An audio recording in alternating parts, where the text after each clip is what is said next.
Cet épisode est une présentation du magazine Affaires universitaires publié par l'Association des universités et collèges du Canada. www.affairesuniversitaires.ca.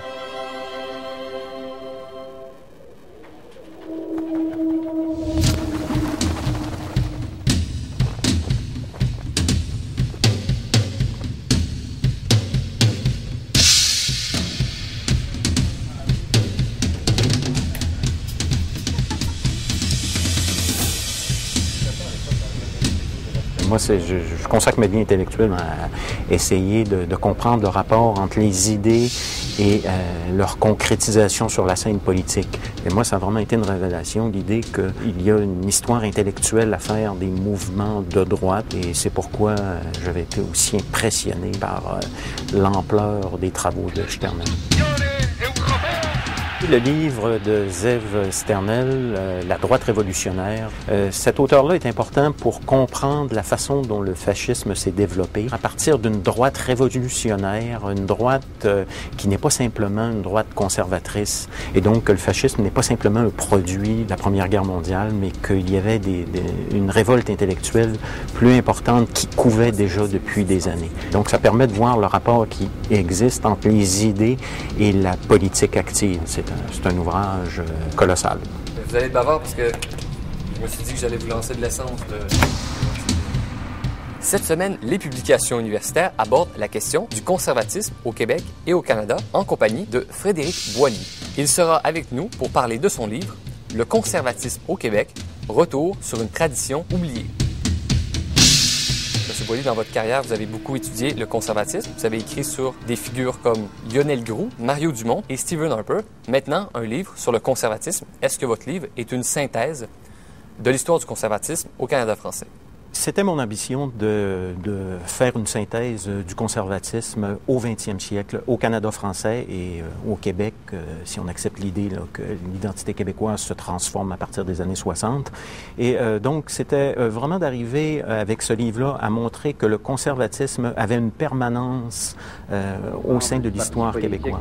Qu'il dirigeait depuis qu'il l'avait fondé, pleure sa mort. L'honorable Maurice Duplessis est entré dans le repos éternel. C'est-à-dire d'aller un peu à l'encontre de l'idée que les années 60 représentaient un barrage qui empêchait les idées conservatrices de perdurer dans les années 60, 70, 80 jusqu'à aujourd'hui.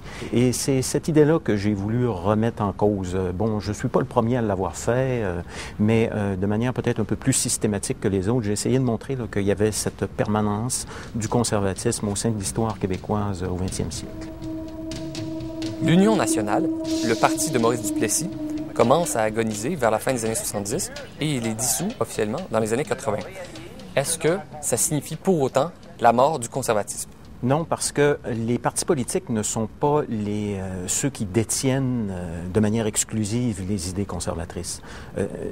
Pour bien comprendre l'histoire du conservatisme après les années 60, il faut précisément mettre cette idée de côté que les partis politiques prendraient possession de l'idée conservatrice. C'est-à-dire que le conservatisme peut se déployer au sein de certains intellectuels qui, par leurs écrits, vont développer ce qu'on peut appeler une sensibilité conservatrice. Il est vrai que, évidemment, l'Union nationale disparaît, mais le conservatisme continue de perdurer. On le retrouve aussi au sein de d'autres partis politiques.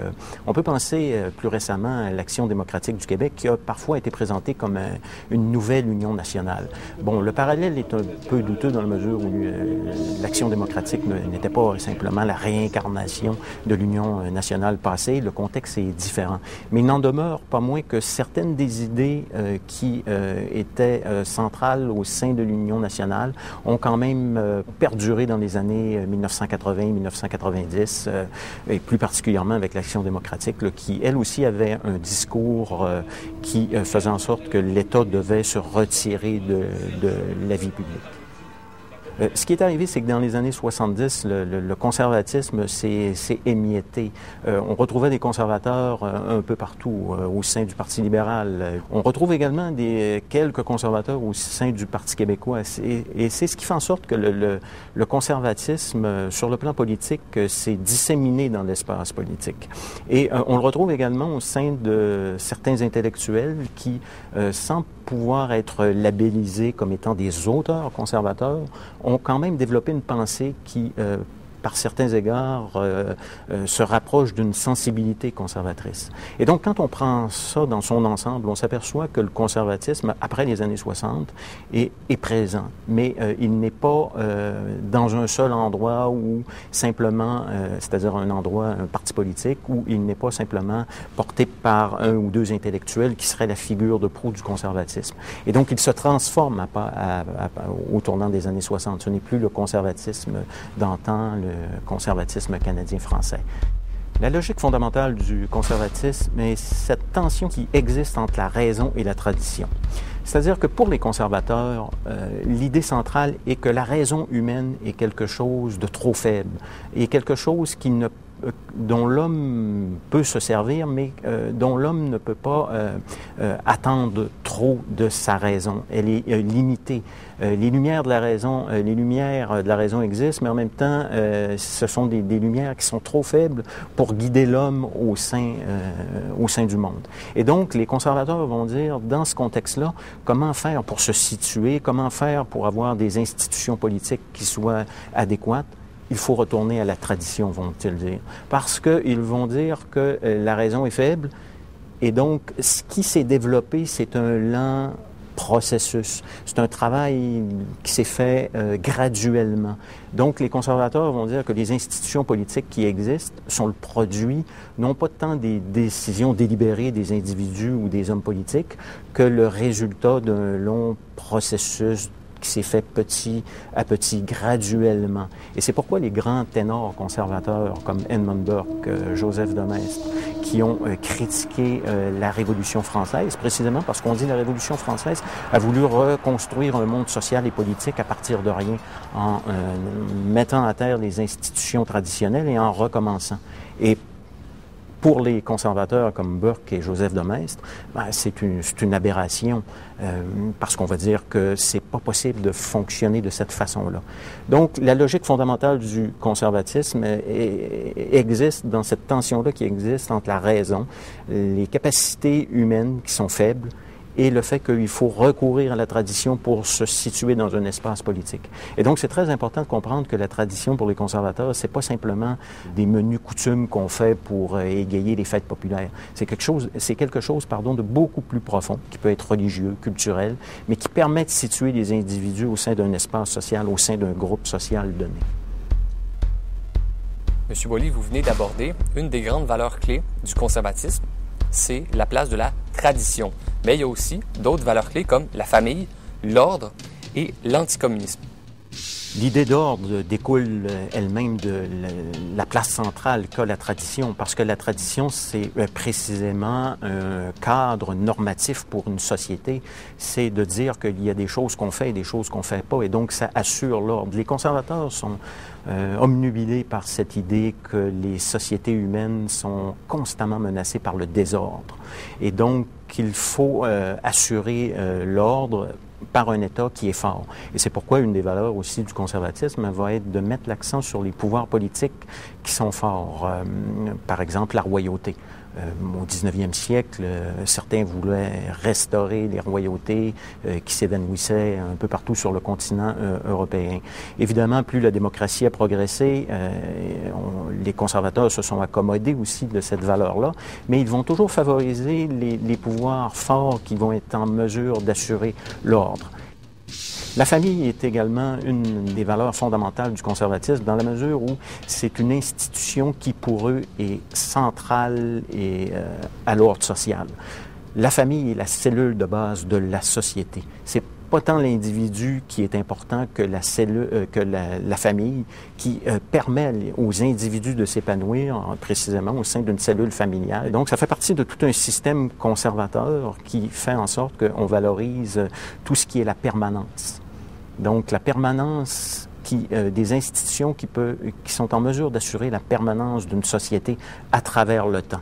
D'où l'idée de ne pas arriver avec des solutions politiques qui viennent bouleverser l'ordre social, comme le communisme, qui arrivait avec un programme qui allait précisément à l'encontre du programme conservateur, c'est-à-dire qu'il faut refonder l'ordre social, le pouvoir politique étant néfaste par essence, il faut le changer. Et donc les conservateurs, faisant alliance d'ailleurs avec les libéraux au cours du 20e siècle sur cette question-là, vont se montrer très virulemment contre le communisme. Et donc l'anticommunisme va devenir quelque chose de fondamental, notamment après le second conflit mondial en 1945, après 1945, où là, on va voir les mouvements conservateurs un peu partout nord-américains développer un fort sentiment d'anticommunisme.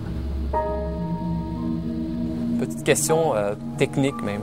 Quand quelqu'un se déclare conservateur, est-ce que ça signifie pour autant qu'il est absolument incompatible avec les autres idéologies politiques? Non.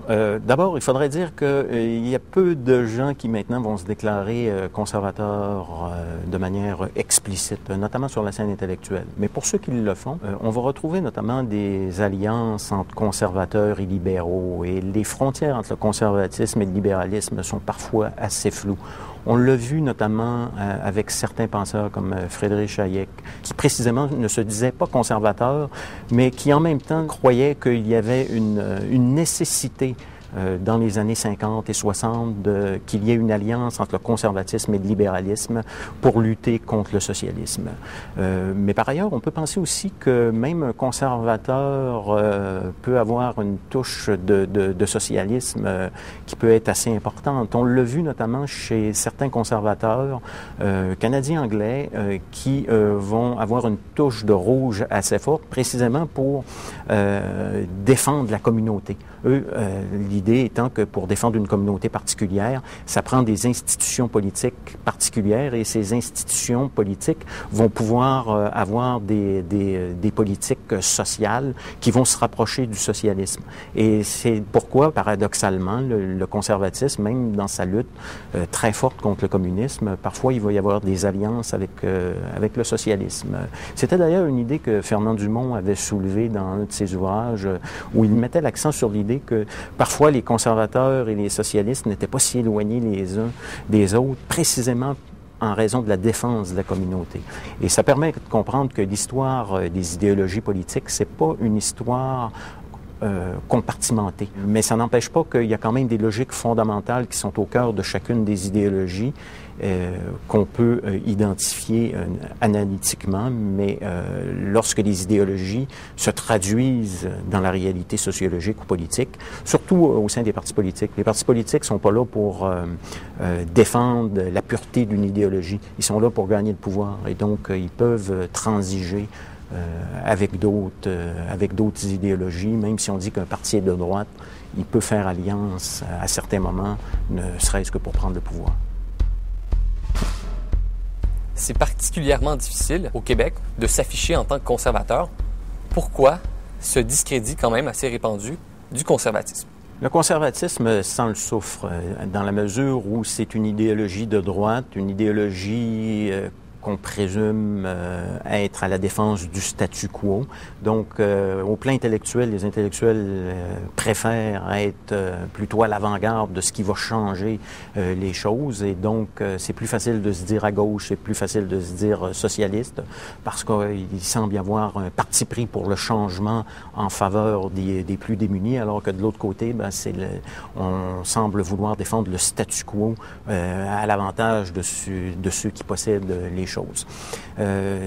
Et surtout aussi, dans le contexte québécois, vous avez une autre donnée à prendre en considération, c'est le fait que le conservatisme est associé au duplessisme. Donc, se dire conservateur, immédiatement, on peut être taxé de néo-duplessiste et c'est pas quelque chose qui, auprès de la faune politique et de la faune intellectuelle, est bien vu. C'est pas particulier, cependant, au Québec. On retrouve ça aussi un peu en France. Quoique ces dernières années, on voit davantage de gens ou d'intellectuels se réclamer plus explicitement de la droite et du conservatisme. Il y a eu un changement, je dirais, là, dans les 5-6 dernières années par rapport à ça. Et donc, on sort davantage du placard, si on peut me passer l'expression, à cet égard-là. M. Boily, dans votre livre, vous parlez du populisme. Est-ce que la définition du populisme est toujours dépréciative?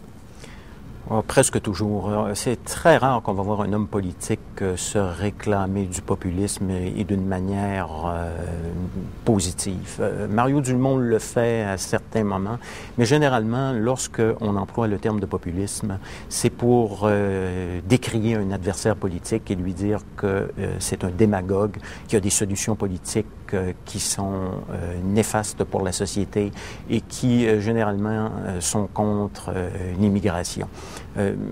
Dans les 20-30 dernières années, lorsqu'on pense à populisme, on pense surtout à Jean-Marie Le Pen. C'est le Front national de Jean-Marie Le Pen en France qui a été, la définition du populisme, et ça fait en sorte que Le Pen étant connu pour ses envolées verbales contre les immigrants, et ça fait en sorte que le populisme est très déprécié. Par ailleurs, on peut avoir une définition, je vous dirais, plus scientifique du populisme, une définition qui permet de comprendre que le populisme, c'est pas tant une idéologie politique qu'un style politique. C'est une façon de faire de la politique que n'importe quel homme politique en campagne, n'importe quel homme politique, qu'il soit de droite ou de gauche, peut utiliser à certains moments pour acquérir un avantage sur ses adversaires politiques. C'est-à-dire que l'homme politique, à un moment donné, va se proclamer comme étant le vrai défenseur du peuple, d'un peuple qui est opprimé par ses élites politiques. Des élites politiques qui peuvent prendre différentes figures selon les contextes politiques, évidemment, qui sont propres à chaque système. Le populisme va dire que les élites politiques ont façonné, ont construit un système politique à leur avantage au détriment de celui du vrai peuple, des petites gens, de monsieur et madame tout le monde.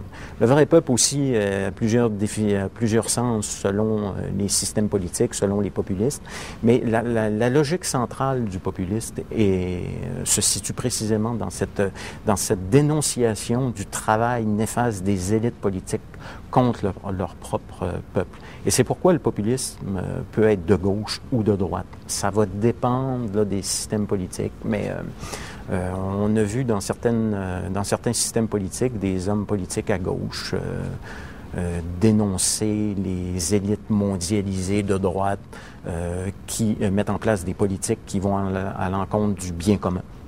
Et l'inverse peut être aussi vrai avec des hommes politiques de droite qui vont dénoncer l'immigration étrangère, ces gens qui viennent voler nos jobs, disait Jean-Marie Le Pen lorsqu'il faisait campagne en France. Et c'est de cette façon-là qu'on peut avoir une définition rigoureuse et scientifique du populisme, quoique c'est toujours un style politique à géométrie variable.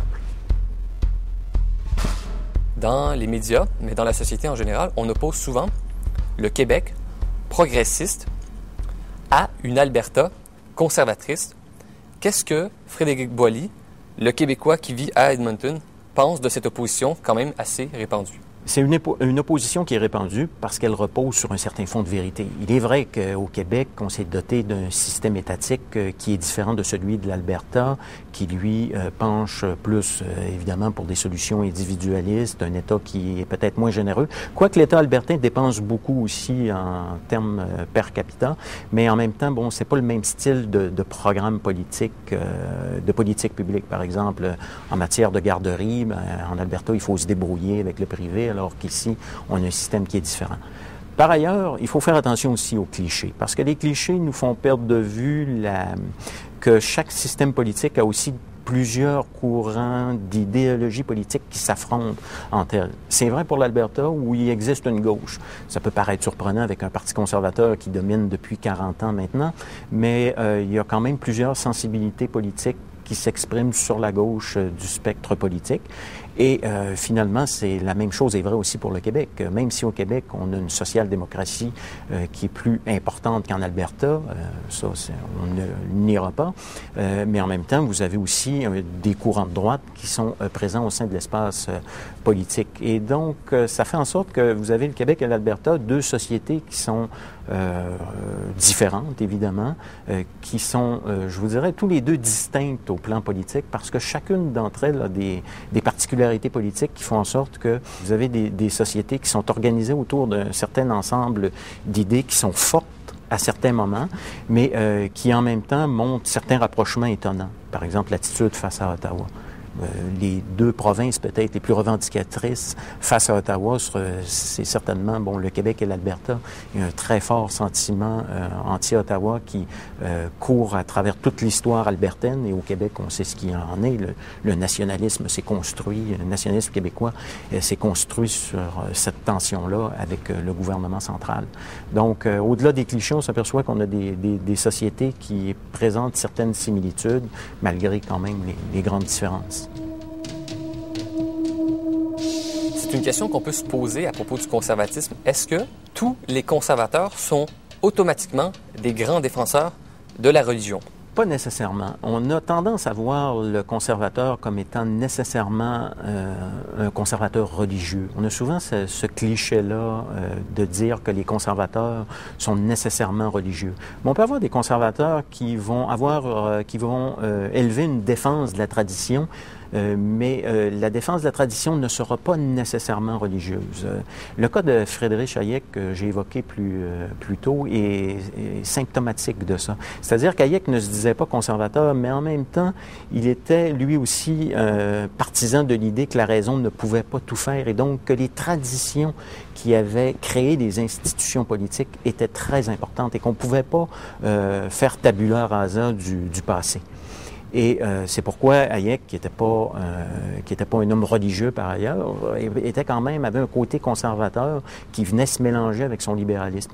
Et c'est pourquoi aujourd'hui, notamment lorsqu'on regarde du côté des États-Unis ou du Canada anglais, on a l'impression que le conservatisme, c'est nécessairement quelque chose qui est religieux, une idéologie qui est religieuse, mais on s'aperçoit que ce qu'on appelle le mouvement conservateur au Canada anglais ou même aux États-Unis comporte une dose importante de religion, particulièrement du côté américain, mais aussi quand même du côté canadien, mais c'est pas exclusivement des conservateurs religieux qui forment l'ensemble du mouvement conservateur. Vous avez des libertariens, par exemple, qui, eux, vont plutôt se rallier à l'idée que l'État ne peut pas tout contrôler.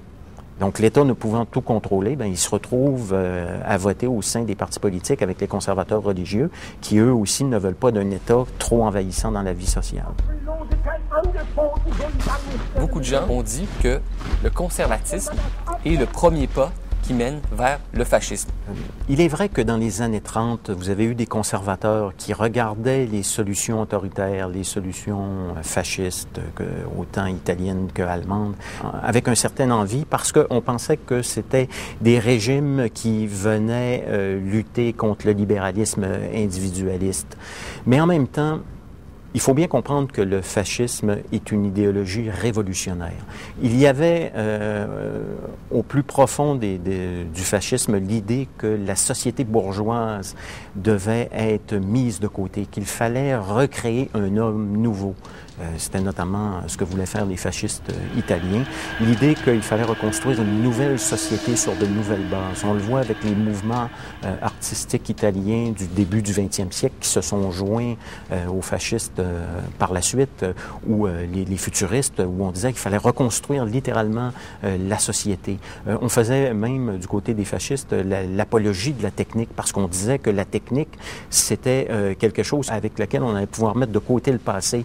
Donc, on faisait l'éloge des voitures, des nouvelles voitures, évidemment, à l'époque, qui étaient rapides, alors que chez les conservateurs, on regardait plutôt cette nouvelle technologie avec une certaine appréhension. Les conservateurs voulaient plutôt protéger ce qui avait été fait. Donc, on se retournait vers le passé, alors que le fascisme, même le nazisme, on est davantage tourné vers le futur. On veut reconstruire un ordre social, et surtout, on veut le reconstruire par la violence. Ça, c'est aussi une distinction importante. Les conservateurs et le recours à la violence, c'est pas quelque chose qui va nécessairement ensemble. Alors que du côté du fascisme et du nazisme, ça va ensemble. Les fascistes font de l'apologie de la violence parce que c'est de cette façon-là que l'homme doit se révéler à lui-même. Ce n'est pas nécessairement en écrivant ou en ayant des activités artistiques, c'est plutôt dans le combat que les hommes vont se révéler à eux-mêmes. Et c'est pourquoi l'expérience de la Première Guerre mondiale a été centrale pour l'avènement du fascisme, parce que précisément, vous avez eu là plein d'hommes qui ont fait la guerre des tranchées et qui ont continué, disons, à faire la guerre dans les tranchées, mais sur la scène politique. Et donc, cette caractéristique-là importante du fascisme, la violence, on ne la retrouve pas du côté des conservateurs. Si on abordait la question de la conception de la nation pour les conservateurs en sciences politiques, il existe plusieurs conceptions de la nationalité. C'est une conception essentiellement juridique, fondée sur le droit d'habiter sur un territoire, et une autre fondée sur une forme de substance, c'est le nationalisme culturel. Quelle est la vision du nationalisme des conservateurs? Les conservateurs se rallient à la vision du nationalisme ethnoculturel que vous avez défini là, comme étant le fait d'appartenir à un ensemble culturel qui se définit par une mémoire d'habiter un territoire, mais une mémoire qui a une profondeur historique importante. Et donc, les conservateurs vont se rallier à cette conception-là de la nation. Et pour certains, ça va être le lieu où précisément les traditions nationales ont pu se développer. Les fameuses traditions dont on a parlé tout à l'heure et qui sont aussi importantes pour les conservateurs ne peuvent donc se développer qu'au sein d'un espace qui est clos, un espace politique qui est la nation, qui se définit par sa langue, par sa religion. Donc la définition la conception du nationalisme qu'avaient les conservateurs canadiens français comme Lionel Groulx, les conservateurs qui étaient au sein de l'Action française au Québec, ils avaient cette conception-là d'une nation là, qui originait depuis presque 2 siècles et qui s'était formée dans la lutte contre les Anglais. Et ce qu'il fallait faire pour eux au début du 20e siècle, c'était de préserver cet héritage-là. À un moment donné, Groulx va dire il faut se ressouder à nos traditions nationales. Évidemment, il parle où on est au début des années 20, dans les années 30, l'industrialisation progresse, les villes se développent et donc on voit du côté des intellectuels conservateurs canadiens français de cette époque-là, on voit bien que la société est en transformation. Alors, comment assurer cette continuité-là avec le passé? Donc, rester semblable, mais en même temps être capable de s'adapter à la modernité. Je vous dirais que ça a été le défi des intellectuels conservateurs canadiens-français de trouver l'équation qui allait permettre donc pour eux de faire en sorte que la nation demeure cet espace politique où les Canadiens français vont pouvoir s'épanouir. Est-ce qu'on peut étudier l'évolution du conservatisme au Québec en faisant fi du contexte occidental? Non, parce que le Québec, évidemment, fait partie de ce contexte-là. Il est évident que le conservatisme au Québec est marqué par l'empreinte du nationalisme. En fait, à une certaine époque, on ne pouvait pas nécessairement distinguer les deux, donc avant les années 60. Il n'en demeure pas moins que les idées libérales nord-américaines ont été importantes, évidemment, au Québec aussi, et ça fait en sorte que le conservatisme canadien-français, notamment, s'est développé dans cette relation-là avec un libéralisme qui, lui, était dominant. Et ça fait en sorte que le conservatisme canadien-français prend aussi son origine dans des idées qui viennent d'ailleurs.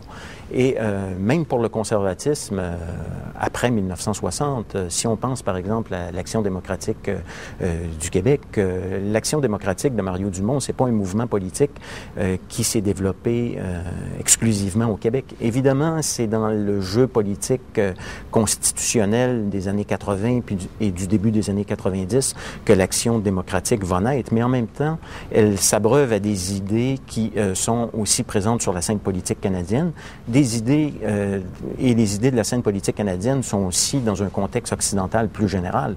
De manière générale, la montée de la droite, c'est avec Thatcher-Reagan. Donc, lorsqu'on fait l'histoire du conservatisme au Québec, ça se situe sur une toile occidentale avec des particularités québécoises. C'est pourquoi le conservatisme au Québec n'est pas le conservatisme qu'on va retrouver ailleurs au Canada. Vous dites que depuis plusieurs dizaines d'années, au Québec, on a réussi à oublier le pluralisme idéologique. Qu'est-ce qui est à la base de cet oubli? Il est évident qu'à partir des années 60-70, avec la montée du Parti québécois, le jeu politique québécois s'est organisé autour de la question nationale. Et donc, on se définissait ou bien comme fédéraliste ou bien comme nationaliste. Ça fait en sorte qu'on ne se posait pas véritablement la question à savoir si on était de droite ou de gauche.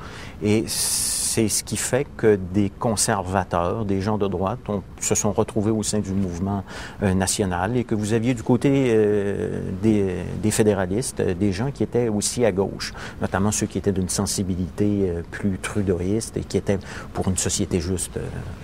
Et ça fait en sorte que tant que la question nationale a été au cœur de la vie politique québécoise, au moins jusqu'à 1995 avec le second référendum et même plusieurs années par la suite, la question à savoir si on était de droite ou de gauche passait en retrait.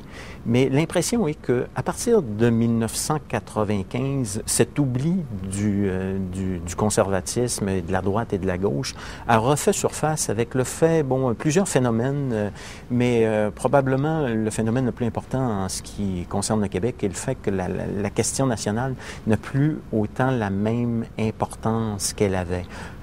On a l'impression que certains sont désenchantés ou certains sont découragés. C'est encore une question importante, évidemment, mais ça a permis ce certain désenchantement-là à propos de la question nationale à un nouveau discours.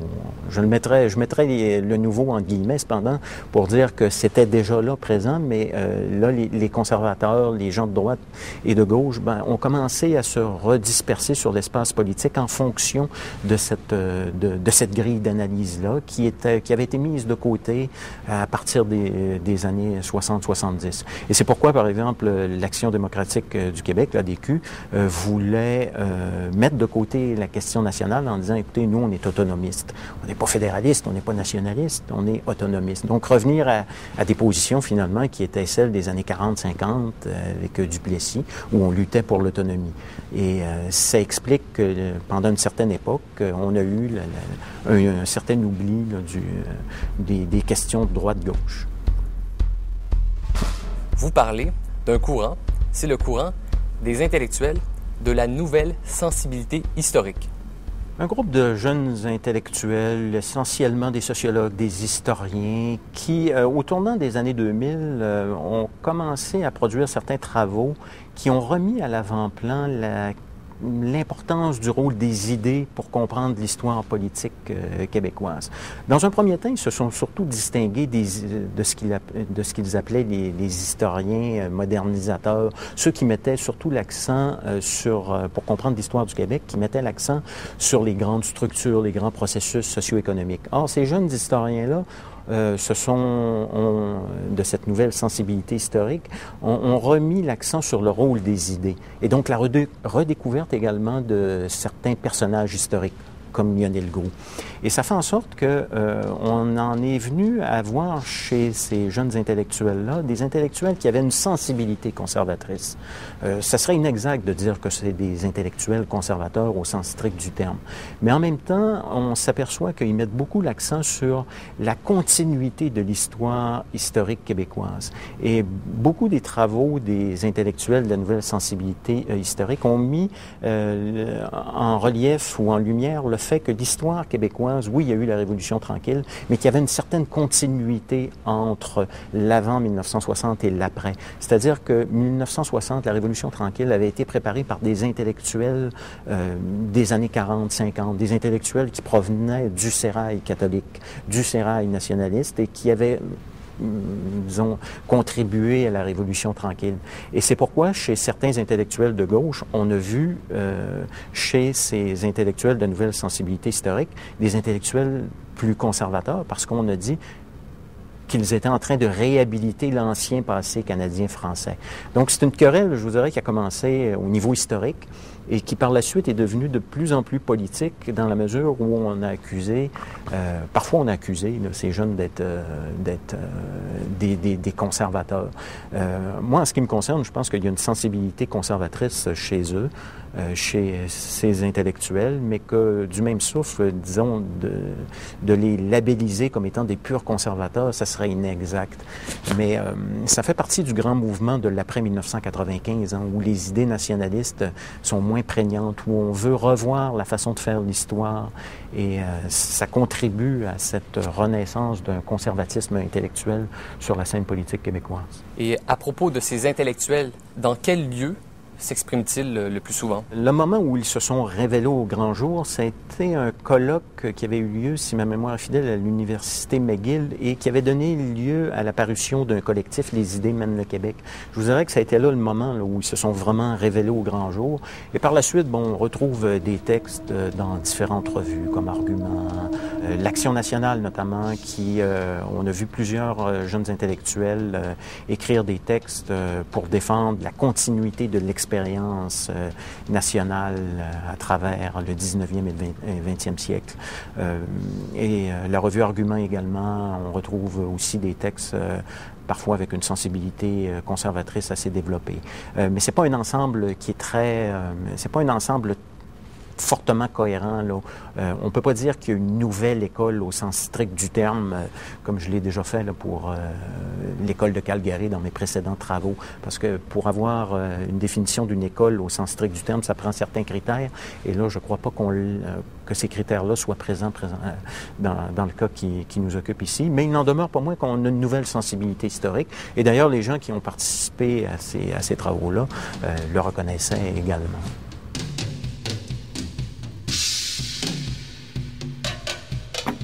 Monsieur Boily, si on complétait cette entrevue en parlant d'un autre de vos livres, collectif, D'une nation à l'autre, discours nationaux au Canada, publié aux presses de l'Université Laval, quel était le projet derrière ce livre? Ce livre est le résultat d'un colloque qui s'est tenu à Edmonton en 2008. Ce que nous avons fait, moi et mon collègue Donald Hyperciel, ça a été de prendre les communications qui était centré sur une figure en particulier, c'est-à-dire la conception de la nation, du nationalisme, d'un intellectuel important ou d'un homme politique à partir des années 60. Donc, notre objectif, c'était de fournir un panorama des différentes façons de concevoir la nation au Canada et au Québec. Donc, on a des intellectuels québécois, des intellectuels canadiens anglais. On a un texte aussi sur le nationalisme acadien, le nationalisme autochtone. Et donc, l'idée était d'offrir des visions nationales par des intellectuels et de montrer aussi qu'il y avait plusieurs façons de concevoir la question nationale au Canada, donc des façons qui souvent s'entrechoquent. Et bon, ça a produit, évidemment, on le sait, des débats politiques assez importants sur la scène politique canadienne.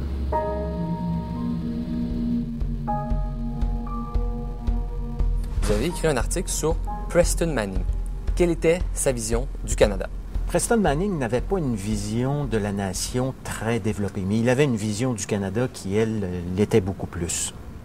Preston Manning, il faut, pour arriver à bien comprendre sa pensée, il faut bien voir aussi que c'est un produit du ressentiment de l'Ouest canadien contre la façon dont le Canada était mené, notamment par les libéraux.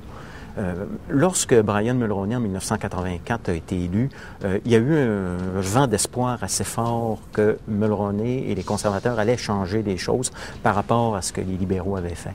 Et il y a eu un très grand désenchantement à partir de 1986 contre le gouvernement conservateur. Et c'est là qu'on voit apparaître Preston Manning sur la scène politique, lorsque il organise avec d'autres 2 réunions, une à Vancouver et une autre en Alberta, pour fonder le Reform Party, qui était un mouvement d'opposition à la façon dont la politique canadienne était menée. Et donc, lui, son idée, c'est qu'il fallait refonder le Canada. Pour Preston Manning et pour beaucoup d'intellectuels de l'Ouest canadien, le Parti libéral du Canada avait une vision du Canada qui correspondait aux provinces du centre, c'est-à-dire à l'Ontario et au Québec. Et on a souvent l'impression, au Québec, Ottawa ne nous écoute pas, mais à partir, si on se place du point de vue de l'Ouest, pour eux, ils fonctionnent main dans la main. C'est-à-dire le Québec et Ottawa fonctionnent main dans la main. C'est-à-dire qu'Ottawa donne des choses au Québec qui, en retour, lui assurait sa majorité, assurait la majorité parlementaire au Parti libéral.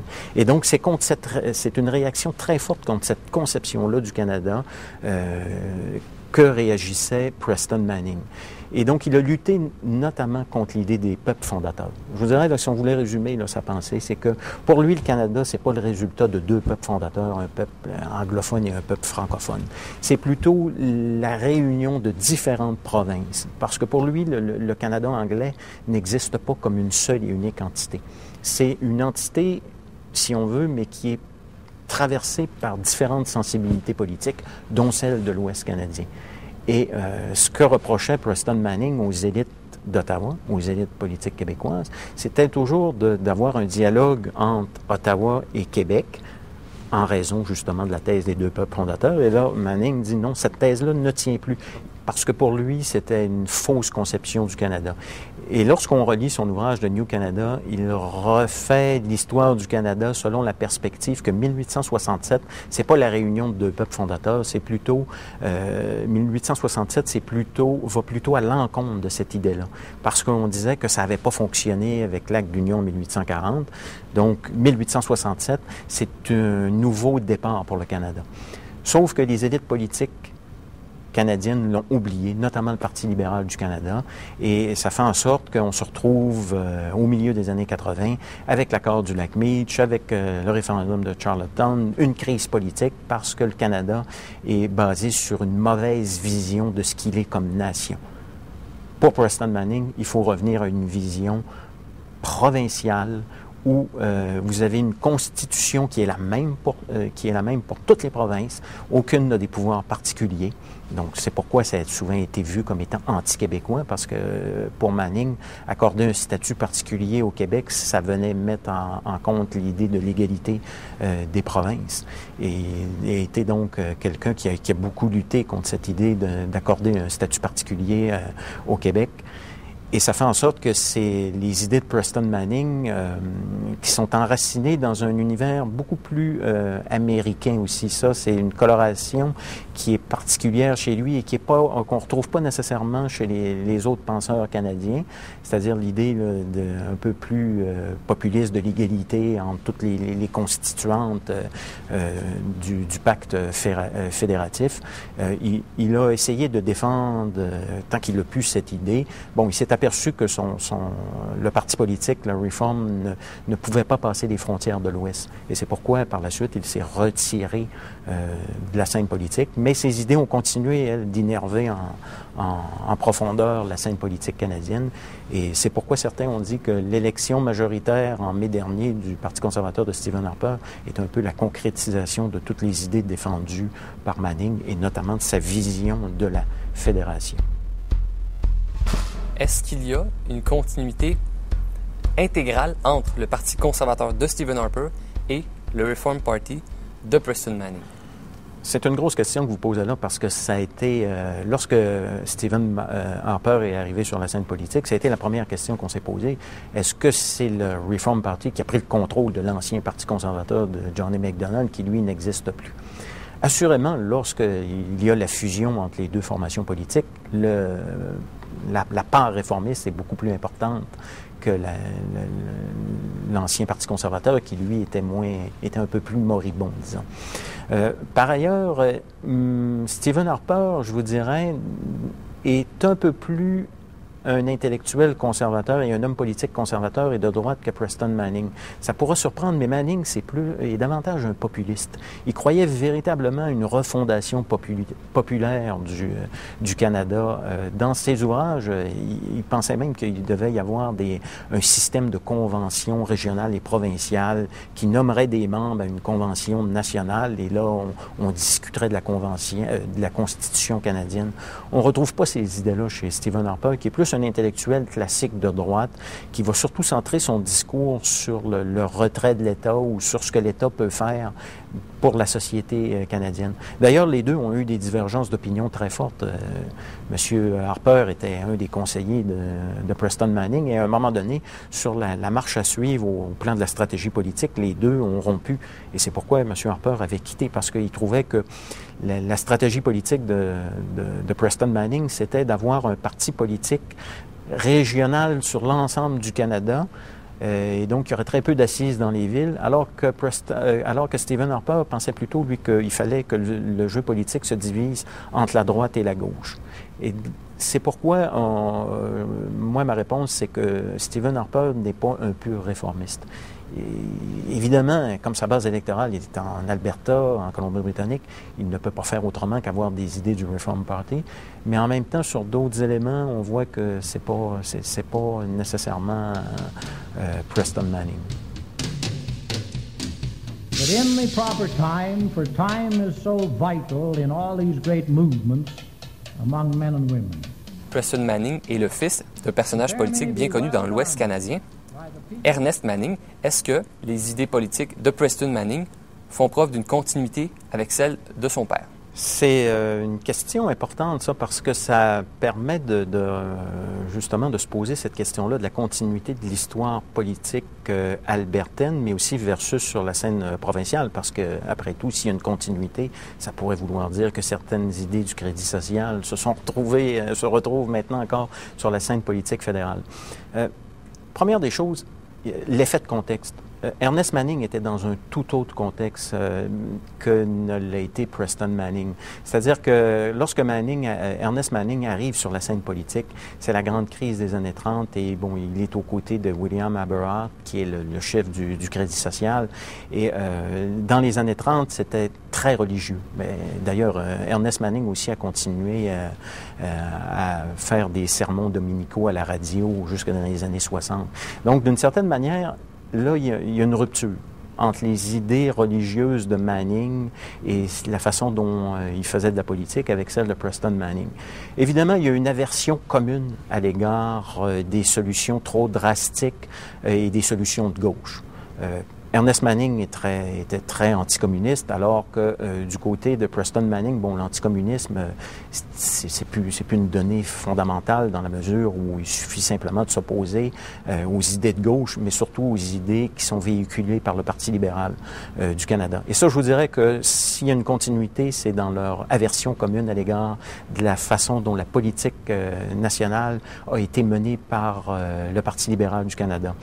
Dans un de ses textes, Preston Manning rappelle un épisode qui montre bien cette continuité-là. C'est lorsque Ernest Manning a reçu de Lester B. Pearson le télégramme annonçant la mise sur pied de la commission sur le biculturalisme. Et là, Preston Manning rappelle la réaction de son père, une réaction d'étonnement et d'incompréhension, c'est-à-dire que Ernest Manning dit « Je comprends pas comment on peut avoir une commission sur le biculturalisme, alors que lorsque je regarde la ville d'Edmonton, c'est un mélange de différentes ethnies avec des Ukrainiens, des Allemands, des Canadiens français, des Canadiens anglais. Et ça, je vous dirais que c'est une continuité qu'on retrouve également chez Preston Manning, c'est-à-dire cette conception-là d'un espace politique, notamment dans l'Ouest canadien, qui est bigarré sur le plan ethno-culturel, sur le plan religieux aussi. On dit souvent que la religion est importante en Alberta et dans l'Ouest canadien, mais il faut bien comprendre qu'il n'y a pas une église qui domine en Alberta, dans l'espace politique albertain. Vous avez des catholiques, mais vous avez ici toutes les églises protestantes. Et ça marque profondément l'expérience politique albertaine, autant chez Ernest Manning que chez Preston Manning. Mais évidemment, bon, le jeu politique tel que l'a connu Preston Manning, c'est celui des années 80 et donc des grands affrontements constitutionnels. Ça fait en sorte que ça, c'était pas du tout la même chose sous le temps du Crédit social dans les années 50. Bien qu'il y ait eu aussi des luttes entre le gouvernement albertain et le gouvernement d'Ottawa à l'égard, en ce qui concerne la question du partage des ressources naturelles, des luttes épiques, là. Monsieur Boily, tous vos livres traitent du conservatisme d'une façon ou d'une autre. Vous avez écrit sur Stephen Harper, Lionel Groulx, Mario Dumont, Preston Manning et sur le conservatisme au Québec. Pourquoi ce thème retient-il autant votre attention? C'est une question presque une question piège, celle-là, parce que ça amène à une introspection assez intéressante. Quand j'ai commencé à m'intéresser à ces phénomènes politiques de droite en général, c'était autour du Front national de Jean-Marie Le Pen qui faisait beaucoup parler de lui dans les années 90. Et donc l'idée avait été pour moi de faire mon mémoire de maîtrise en sciences politiques sur le Front national pour arriver à comprendre quelle était la nature de ce mouvement politique qui faisait autant peur aux élites politiques françaises, mais aussi aux élites politiques occidentales parce qu'on croyait à une résurgence du fascisme. Il y a eu des démonstrations dans les rues de Paris où on criait « Le Pen fasciste, nous aurons ta peau ». Ça fait en sorte que, moi, ça m'avait, sur le plan intellectuel, c'était intéressant, mais non seulement intéressant aussi parce que sur le plan politique, c'était d'actualité.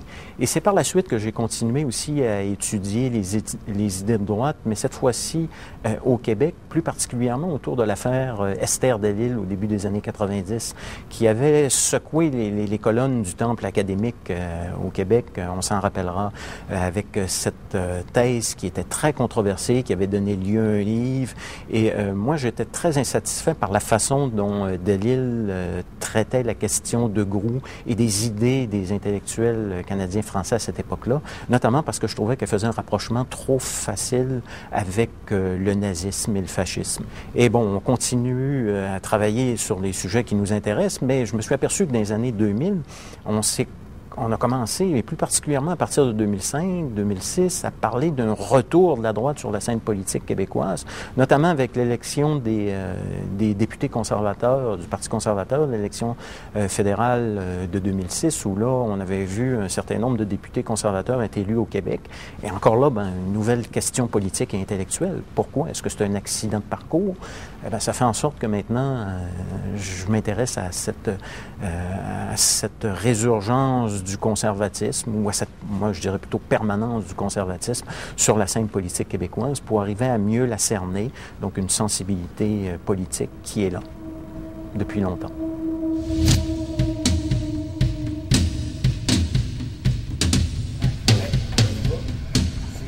Pour cette deuxième partie d'émission, les publications universitaires abordent l'anthropologie en compagnie de Louis Roy, professeur au Collège Édouard-Montpetit. Il sera avec nous pour parler du livre « Peuple et culture, une introduction à l'anthropologie sociale et culturelle ». Vous êtes avec nous aujourd'hui pour parler du livre que vous avez traduit et adapté de William Haviland.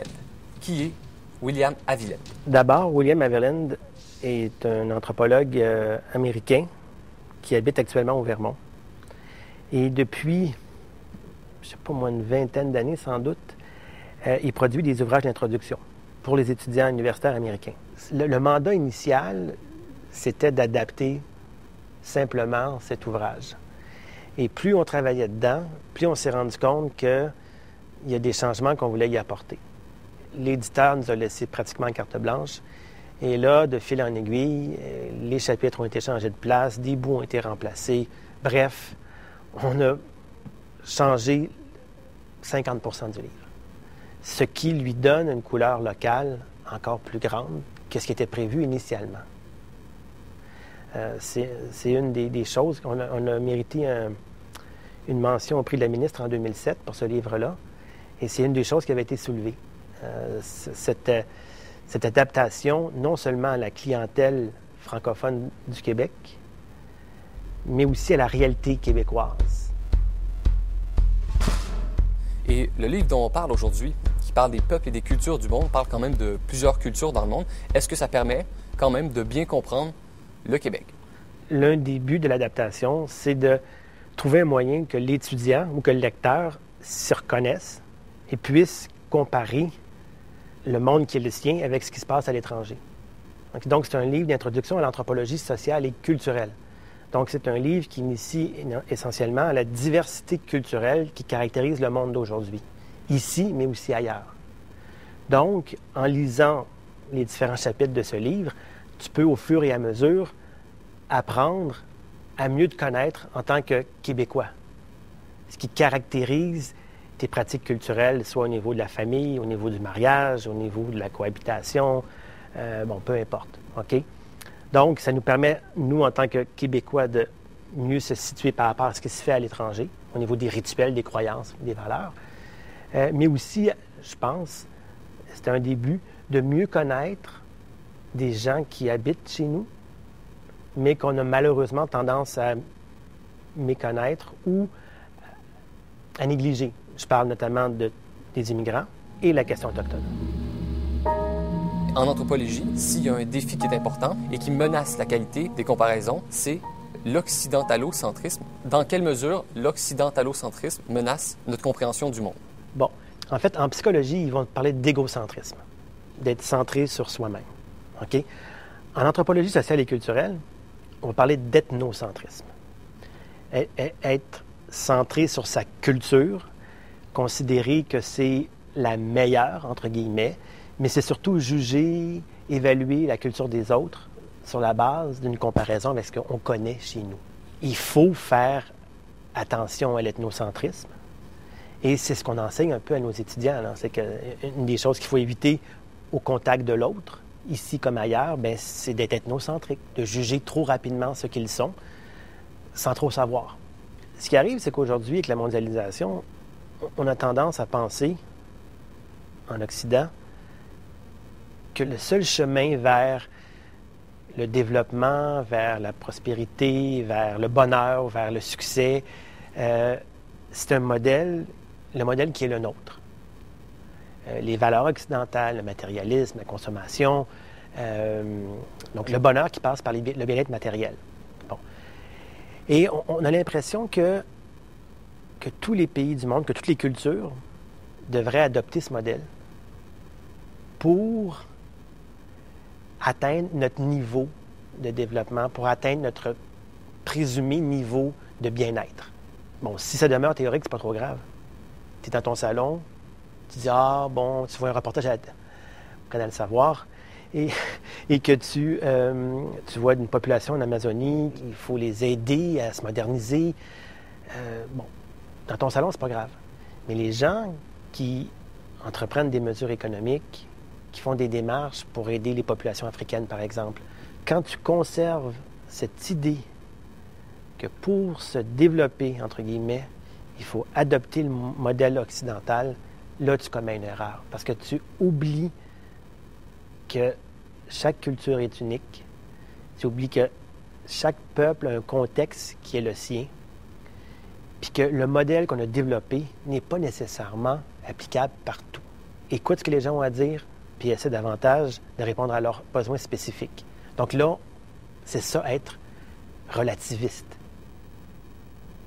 Et non pas ethnocentrique ou peu importe.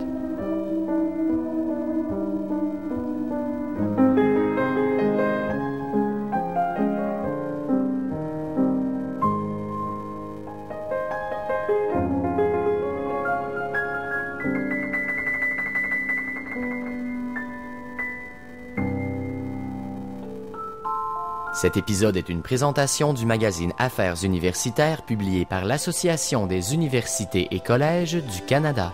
www.affairesuniversitaires.ca